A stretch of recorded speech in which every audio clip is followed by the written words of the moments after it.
Hindi ko naman Talaga. itatanggi. Hindi ko na kailangan itago pa. Pagod na akong itago. Maganda ako. So, nafe-feel mo rin yun minsan na parang yung mga lalaki yan ang hinahabol sa'yo. Yung alindog mo. Yeah. Lakas sa loob. Why not? Diba? Oo, at saka substantial woman naman tayo. So, May boyfriend ka ba ngayon? May asawa? wala po. Boyfriend Po, lang? wala po. Talaga? Opo, maano lang, sweet girl. Yung mga lalaki, yung mga hinahabol. So, bakante pa lang kang alindog na yan? Walang mamayari? Bukod sa sarili mo? Myself. Hindi ako naghahanap. Sila ang pumupunta. No. Isa ka na ngayon sa mga pambansang best friend. Oo nga, di Oo ba? nga po. Alam mo, iniisip ko po yan kanina. Nung nagmamaneho ako. Kasi iniisip ko na, ino-overthink ko na ano yung mga sagot. Pero naisip ko yung thought na a lot of actors paved the way para magkaroon na kami ng gantong role ngayon. Sino yan? Nikki Valdez, Dimples Roman, Correct. Kai Cortez, Beauty Gonzales. Ang dami nila. So, ang saya. Salamat sa kanila. Sino ba ng mga na-best friendan mo?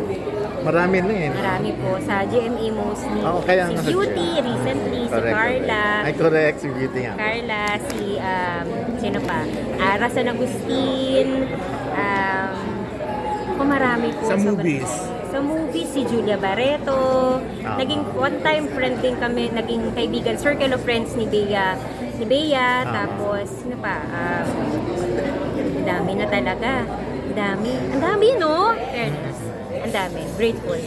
Pero ikaw bilang yun nga, pambansang best friend, yung respect ba ng halimbawa co-stars mo, nakukuha mo rin? Ganon din ang treatment talaga. Maayos. Ano po? What does it mean? Like halimbawa, siyempre supporting ka, di ba? Pero so, nararamdaman mo naman na malaki rin ang respeto sa'yo ng mga tao sa set. Ay, opo. Parang naman sa set wala namang... Especially yung co-star mo na Nababas ka na bida. rin minsan dahil sa mga kaibigan mo. Correct. Hello? Sino yan? So, nadadami-dami ka minsan. Oh my God. That's sad. Pero dead ma ka lang. Dead Madela. Opo eh. As much as possible, di po ako nag-social media kasi I don't think it's a healthy place for me. Yung sa tanong nyo po, Especially yung pinaka-lead, di ba? Ikaw ang best friend ng lead eh. So, respeto. Wala pong question sa respeto kasi lahat ng mga nakakatrabaho ko ay tao. Tao makitungo. Makitungo sa aming lahat. So walang wall na nagdi-divide na kung sino yung lead at sino yung supporting. Sino yung staff, sino yung production. Sino yung boss na dapat nang santuhin, respetuhin. Wala pong wall. sino yung pinaka-naging markado sa'yo? Hindi naman pinaka-mabait Pinakamalapit. eh. Pinaka-naging close mo. Ang dami mo nang naging best friend Best eh. friend mo na talaga in Oo real nga, life. no. Sino? Si Beauty. Sige. Hanggang ngayon, ano kayo? Oo, si Beauty. Bakit kaya? Meron kayong May mga common excess. denominator ba na... Hindi ko nga rin po alam eh. Noong una po kami nagkita sa tent, parang nung nag-uusap kami, sabi ko lang sa kanya, hello Beauty, kasi divine yun, ganyan. Tapos bigla ako nasabi, yung character mo, tsaka character ko, parang feeling ko in common, no? Kaya lagi nag-aaway, kasi ganun yung character namin sa Stolen Life. Ako yung pumapatol sa kanya instead of Carla. So sabi ko, parang yung character mo, yung character ko, may similarity, kaya sa static, ganyan. Feeling ko din, that time, para kaming komportable. Sabi, gusto mo yung usapan natin, parang matagal na tayo magkaibigan. No? Tapos nasundutan ng mga eksena na supportive si Bakla sa sa Bakla mga din eksena. kasi. Oo. Meron siyang mga ginagawa sa akin yung mga form of touch. Ganyan. Sa acting niya, ginaganon niya ako, inahawakan yung kamay. Ganyan. At kaya nabuo yung bond. Yun. Si Barbie ba? Oo, si Barbie naman kalog. Pero si Barbie kapag nag-work, efficient. Ganon siya. Pero pag baklaan, bakla. Pero sobrang believe ka sa acting niya kanina to the point na biniro mo sana maging national art. Ay, magiging national artist na si Barbie. Talaga ba? Nagiging national. Baka in the future, bakit? Bakit ganun ang feeling mo sa kanya? Ganun ang Kasi nararamdaman? parang yung etiquette ni Barbie at saka yung talent niya. It's very rare sa industry na ganito. Tapos, unang-una, punctuality. Tapos, kapag dating niya, prepared na siya, in character siya, ganyan. And kapag umaarte, nakikita mo yung character, inaaral, ganyan. So, I think, hindi ko wala yung magiging national artist na si Barbie. hindi malahabo talaga. It will happen. It will happen. Mas national artist natin ngayon sa artista. Si Nora Nora Honor. Honor pala. Hindi naman ngayon agad-agad, malay mo. Hindi naman. In the making. Kasi bata pa si Barbie. Mga ilang dekada pa Mga iyan. 20 years. Mahigit pa. Grabe ka. But I But believe anyway, in her talent. I oo. believe in her talent. I'm gonna vouch for that. She's gonna be a very, very good actress. At milenya pa yung dati. So hindi lang biro talaga yon. Naniniwala ako talaga. Opo, totoo po. After nung sinabi ko yung sagot ko na yun, when I dropped the mic, sabi ko, Barbie, totoo yun. Totoo naman kasi I tried. Hindi dahil pinakapit ka or nilibre ka ng ano. Nilibre ka ng Natutuwa ako lunch dun sa kanya. ano. Natutuwa ako. First time ko po siya makatrabaho na First. ng ganitong acting Katabi. na talagang magkatabi kami. Kasi usually Sunday pinasaya. Hindi naman po kami ganun nagkakakonect eh. Ngayon lang kami nagkakonect. Talagang, feel ko, ganyan lang kami nagkakonect. And speaking of kilig, bakit ka rin kinikilig sa dalawa? Kahit na alam mo namang may jowa na yung dalawa. Ano po ako mas na-admire ako sa work, sa ano nila, sa, ang ina-admire ko sa kanila yung professionalism bilang partners. Doon ako natutuwa sa kanila. Kasi, ang hirap kaya nun, yung ganyan. Hindi dahil Meron nanghuli ka mo bang sila bet or na na artistang lalaki? Ayun. At ikaw Na ba nagustuhan nagkaroon mo ka ng talaga? pagnanasa kay David? Wala. Kanino ka nagkaroon ng pagdanasa? Kanino ako nagkaroon ng pagnanasa? Sa dami ng mga gwapo Alam ngayon. ko Tsaka- kung madidisappoint kayo, pero wala po talaga. Work lang, Kahit worker yung mga lang ako nakapartner talaga. mo na dati. Yung... Opo, work lang talaga. Pero may mga nakakissing scene ka na eh, di ba? Si ano. Kaya nga eh, so... Nagyabang!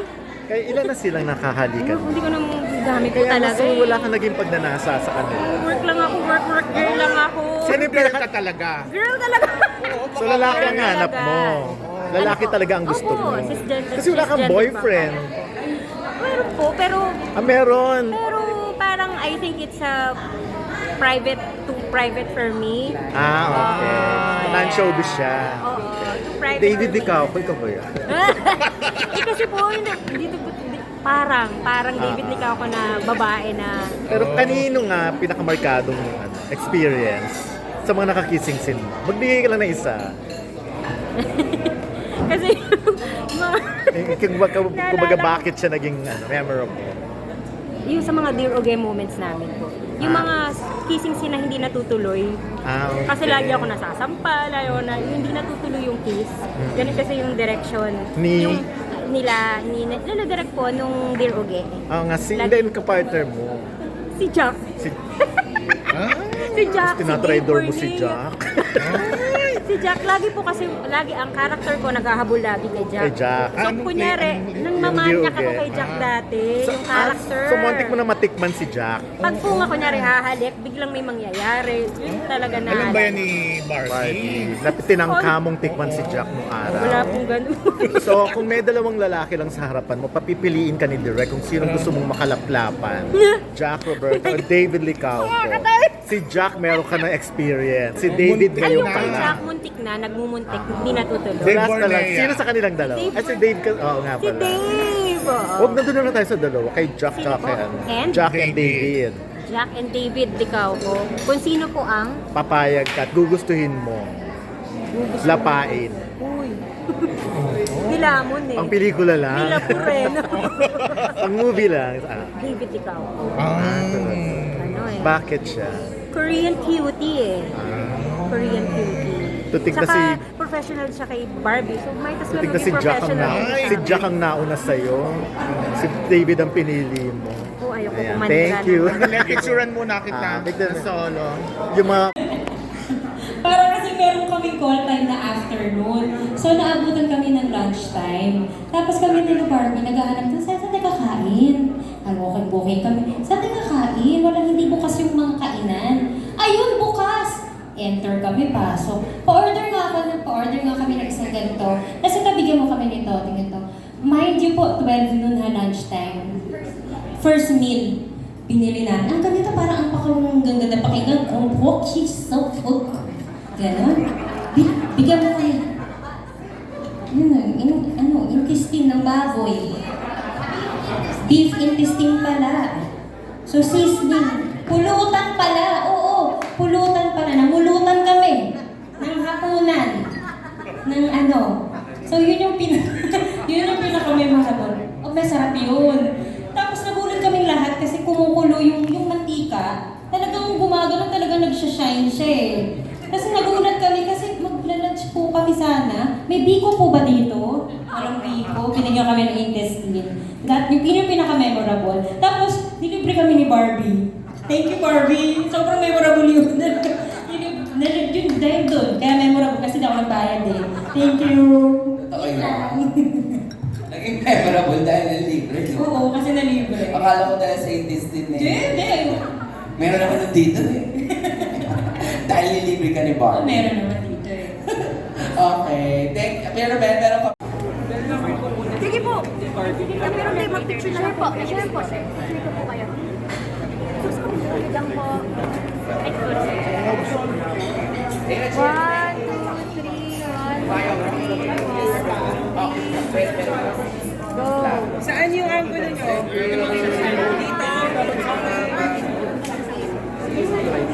Yes! Go, go, go. July 4. Congratulations. And Thank you so much. thank you